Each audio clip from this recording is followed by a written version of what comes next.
Member for Forestfield. Thank you, Madam Deputy Speaker. Look, I'll just keep my comments brief this afternoon with regards to this amendment put before the House, and just wanted to speak specifically about education and the reference to education cuts. Madam Deputy Speaker, I find myself feeling a little disappointed. I'm not sure why. I think I was expecting more from the opposition, given that they've had a couple of months to do some homework and research, and the contributions to date have been lacklustre. I think maybe with exception of the member for Kwinana. I think he probably sat down over the holiday and did a bit of research, so I'll give him a bit of credit. But, Madam Deputy Speaker, the rest of the contributions, I think, have been found lacking.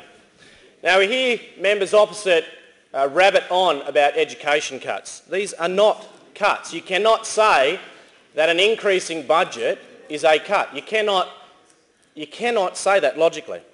When you guys are so backwards over there, if you guys were in power, poor old Hansard would probably be chiselling away in stone tablets at the moment.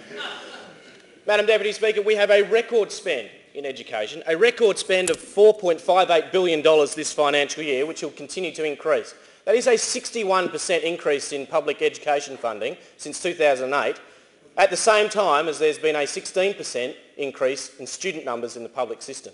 So that shows a large divergence between the amount of funding within the schools and the increase in student population at the same time. Madam Deputy Speaker, students are getting extra allocations with the student-centred funding model for things such as Aboriginality, remote locations across the state. We all know that when you operate in remote locations, services, PDs, etc., they cost more to deliver. So, of course, the state's factored that in. Schools in remote locations will get extra allocations per student. Socio-economic index, Madam Deputy Speaker. This is also a factor that's taken into consideration, and so it should be. And as well, students with English as a second language. These are all positive things, and I struggle. I ask people to argue against the merits of a student-centred funding model that delivers extra funding per student for those kinds of allocations. It is a transparent funding model. Something I heard for years when I worked in education was the lack of understanding within schools, and particularly within school administrations, with the way the department funded like schools, for example. Here, under this model, we see the allocation being transparent and a student basis, student number basis and a student need basis. I don't think you can argue with that, Madam Deputy Speaker.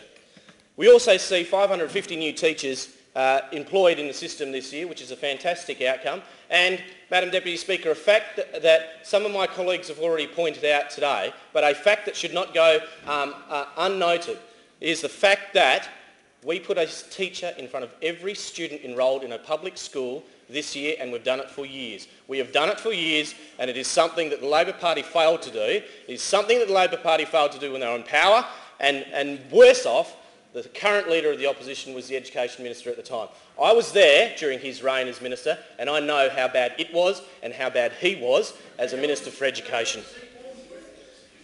Madam Deputy Speaker, as I said, I'll keep my comments brief. I do want to touch on IPS, Independent Public Schools. This is a fantastic reform in public education.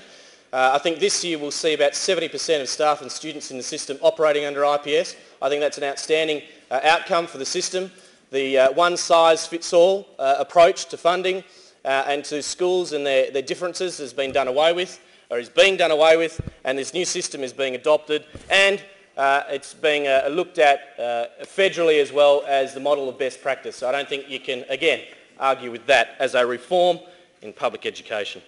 37 new schools with rising population, 37 new schools, and 29 new builds for accommodating the Year 7s as they transition into high school.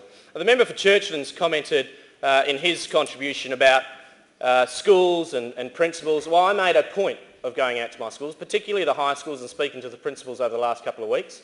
And I have to say, and these are their words, Madam Deputy Speaker, not mine, but I will repeat them. They have said that this has been the smoothest start to a school year that they can remember. That is an unqualified statement from them.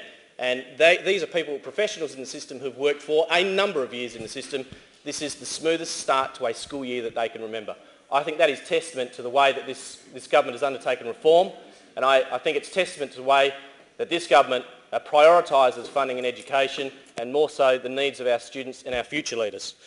Madam Deputy Speaker, I did also want to mention the the new introduction of child and parent centres. Again, I spoke about not being a cut, about being a reallocation. That's exactly what it is. It's a reallocation to early needs where students with those needs can get the support that they need so that when they get to high schools, where I've been and worked as 14, 15-year-olds, there's less and less students with the remedies that need to take place in those years. And we all know that if they're not engaging in earlier years, there is a higher propensity for them to disengage once they reach high school. So if a government, and a good government, can accommodate that and look at that intervention, that early intervention, again, Madam Deputy Speaker, I'm starting to hear some squeals from members opposite, but I argue, I push the case, try and argue against intervention at an early level to meet the needs of our students, those most at risk, those in communities most vulnerable. That is what this Liberal National Government is delivering for the students of Western Australia.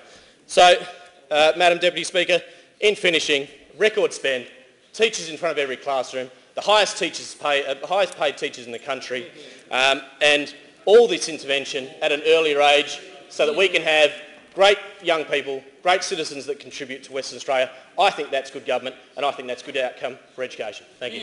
Thank you. The question is that the words to be added